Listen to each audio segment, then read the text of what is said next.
Sebelumnya disclaimer dulu ya teman-teman. Di sini kita tidak akan fokus pada cadarnya, namun bagaimana sifat asli orang tersebut. Terlepas itu, orang yang sudah berhijrah belum tentu 100% mampu meninggalkan kenikmatan duniawi. Ada kalanya, seseorang yang sedang proses berhijrah, Allah mengujinya dengan banyak godaan, tentu untuk menguji imannya. Pada intinya, tidak semua yang berjilbab atau bercadar itu baik akhlaknya, tapi mereka selangkah lebih maju karena menjalankan kewajibannya sebagai umat muslim. Namun di kasus kali ini, Mia akan meminta pendapat kalian. Sebelumnya, Mia turut berduka untuk keluarga korban. Semoga diberi kesabaran dan ketabahan. Dan untuk pelaku, semoga diberi hukuman setimpal atas perbuatannya. Mia mohon maaf jika ada salah-salah kata dalam pembuatan video ini. Sebelum mengetahui kisah ini lebih lanjut, seperti biasa Mia hadir lagi untuk menemani hari-hari kalian yang mungkin sekarang berada di dapur, tempat kerja, bahkan di jalan. Yang penting tetap fokus dengan pekerjaan kalian, dan alangkah baiknya untuk tekan tombol subscribe dulu. Jangan lupa juga untuk tekan lonceng notifikasinya ya, karena Mia akan upload berita menarik setiap hari. Siapkan hati dan pikiran kalian juga untuk menjadikan kisah ini sebagai pelajaran. Berawal dari kesaksian seorang warga yang sedang melaksanakan sholat asar di Masjid Agung Kota Kediri. Ia melihat sebuah mobil yang berhenti tepat di pelataran masjid. Hingga tiba-tiba seorang pria keluar dari kursi kemudi dan langsung membuang tubuh seorang wanita bercadar. Melihat kejadian itu, tentu warga pun berlari dan berteriak sambil menuju ke arah tubuh korban. Seketika, mobil tersebut langsung tancap gas melarikan diri. Ada warga yang sempat mengejar, namun ia kehilangan jejaknya. Warga lain langsung mengerumuni dan melihat dari dekat. Rupanya wanita bercadar itu sudah keadaan tak bernyawa. Dan di atas tubuh korban ada tulisan di secari kertas. Di sana pelaku berpesan agar jenazah korban diperlakukan sesuai dengan syariat Islam, dan pelaku juga meminta agar tidak mencari tahu siapa dia. Tentu saja warga yang membaca pesan itu sangat geram. Mana bisa seseorang yang meninggal di depan mata mereka diabaikan begitu saja. Kemudian warga melapor ke pihak kepolisian dan tim medis. Polisi yang datang mengamankan TKP dan mencari bukti di sekitar korban, juga memeriksa CCTV di sekitar area TKP. Tubuh korban yang selesai diidentifikasi sementara, kemudian dibawa ke rumah sakit untuk dilakukan otopsi. Awalnya kasus ini dianggap sebagai korban perampokan. Namun, perhiasan yang dipakai korban ternyata masih lengkap, seperti kalung dan cincin. Dan dari sanalah diketahui bahwa banyak memar juga ada bekas jeratan tali di bagian leher yang membuat lehernya hampir terputus. Sementara itu, polisi lain menyelidiki beberapa saksi di area masjid. Polisi berhasil mengantongi ciri fisik mobil yang digunakan pelaku, dan karena peristiwa ini sudah viral, ada seorang penjaga toko yang memberi kesaksiannya. Dia ingat ada seorang laki-laki berusia sekitar 40 tahunan membeli kertas putih dan spidol di tokonya. Saat itu waktu menunjukkan pukul 3 sore. Sosok pelaku terlihat buru-buru dan enggan menatap wajah pemilik toko. Dan dari penyelidikan lebih lanjut, polisi berhasil mengetahui identitas pelaku juga identitas si korban.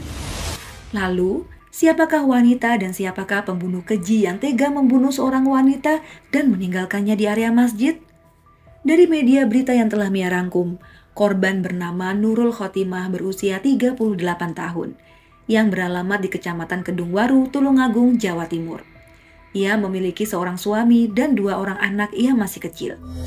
Dari keterangan beberapa tetangga korban, mereka mengetahui bahwa Nurul merupakan ibu yang baik, lemah lembut, namun sedikit tertutup.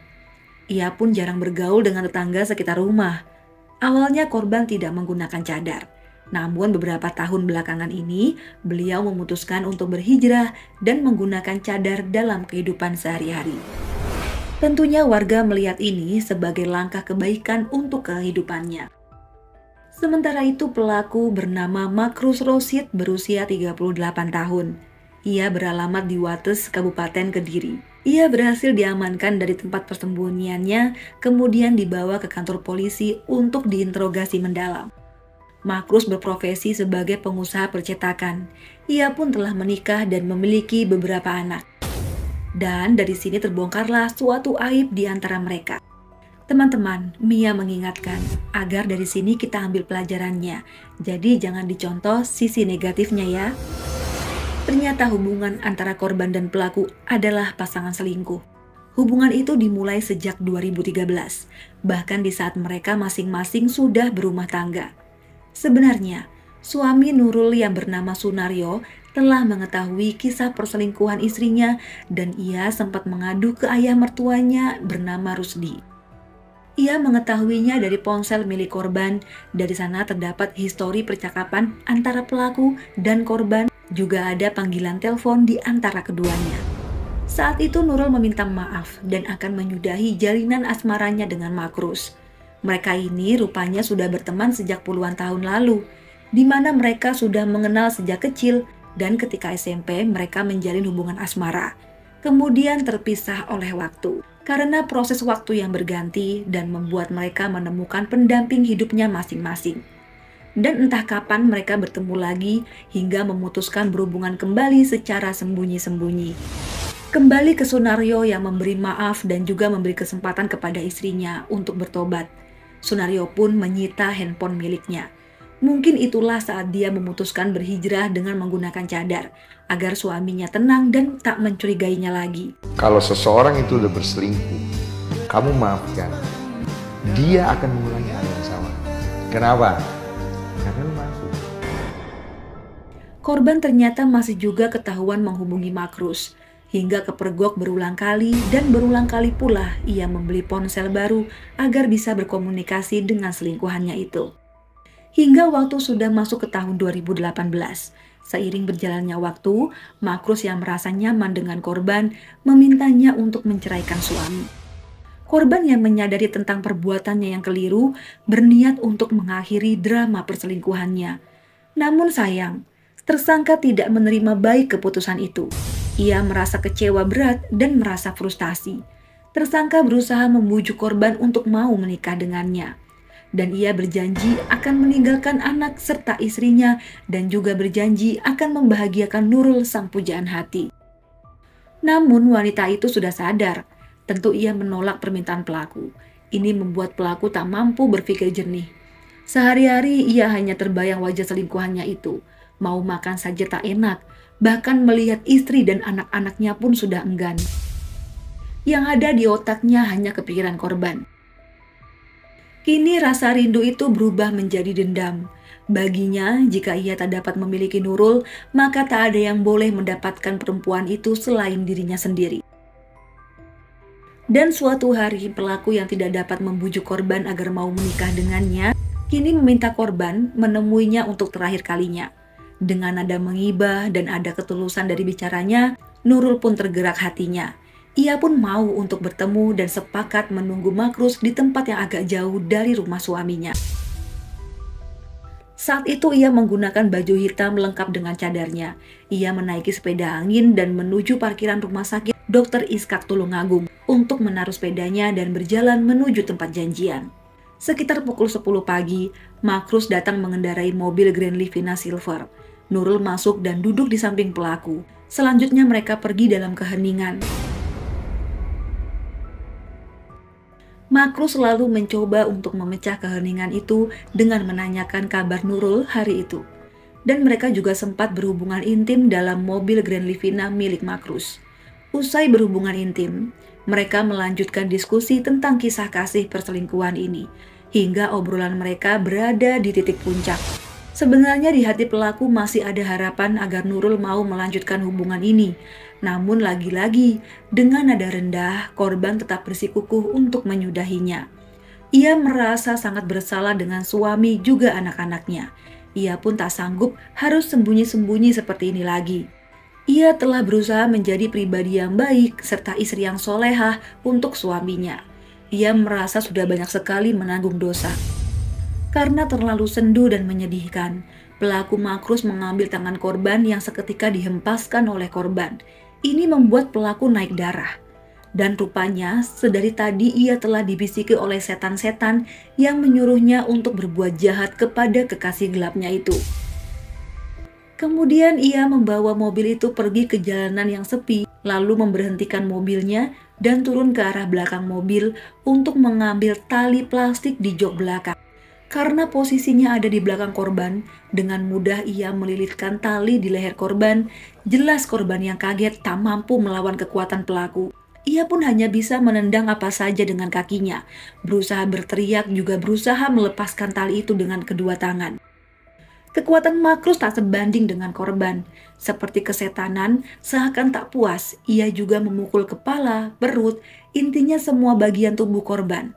Jeratan di lehernya inilah yang membuat leher korban hampir terputus.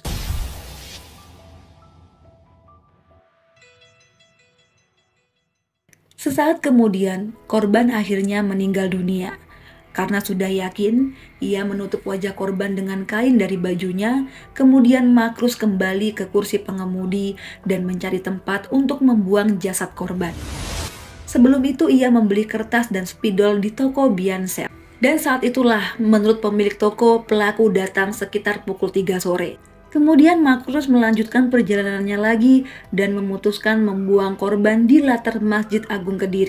Kini pelaku sudah mendekam dalam tahanan. Dan proses reka ulang adegan diadakan pada tanggal 24 Januari 2018. Kakak korban, Agustina, rupanya turut hadir sambil menggendong anaknya. Pelaku yang memakai tutup kepala terlihat sedikit menoleh ke arah teriakan Agustina yang memanggil nama pelaku. Dengan geram, Agustina berteriak dengan sumpah serapahnya. Ia menuduh Makrus orang yang tak tahu diri. Ternyata mereka memang saling mengenal. Ia sangat mengetahui kisah percintaan antara adiknya dan pelaku pada waktu SMP. Makrus sering main ke rumahnya dan telah dianggap keluarga sendiri. Namun nyatanya, bagaikan ular dalam selimut. Makrus tega menghabisi nyawa Nurul hanya karena perasaannya bertepuk sebelah tangan. Padahal masing-masing di antara mereka telah memiliki keluarga yang baik. Polisi memastikan pelaku dijerat pasal pembunuhan berencana dengan hukuman kurungan penjara selama 15 hingga 20 tahun. Nah teman-teman, diperoleh informasi tambahan bahwa di saat sebelum kepergiannya, kakak korban yaitu Agustina mengatakan bahwa adiknya itu berada di rumah sendirian karena suaminya Sunario setelah mengantar anak bungsunya ke sekolah SD tak jauh dari rumah, ia langsung pergi untuk mengantar anak sulungnya ke pondok pesantren yang berada di Solo. Ia sempat berpesan kepada istrinya itu agar tidak kemana-mana. Baik teman-teman, jadikan kasus ini sebagai pelajaran. Jauhi perselingkuhan karena tidak ada positifnya sama sekali. Semoga teman-teman bisa memberi komentar yang bijak terhadap kasus ini. Untuk keluarga korban, semoga diberi kesabaran. Juga terhadap istri dan anak pelaku, turut diberi kekuatan dan ketabahan. Semoga anak-anak mereka menjadi anak yang soleh dan solehah. Nah teman-teman, Mia mau undur diri dulu. Mohon maaf jika ada salah-salah kata dalam pembuatan video ini. Jika kalian suka dengan channel Mia, mohon bantuannya untuk like, komen sesuai pendapat kalian, dan jangan lupa untuk subscribe, juga share ke teman-teman kalian yang menyukai cerita kriminal berdasarkan fakta. Mia cabut dulu, see you next time, bye!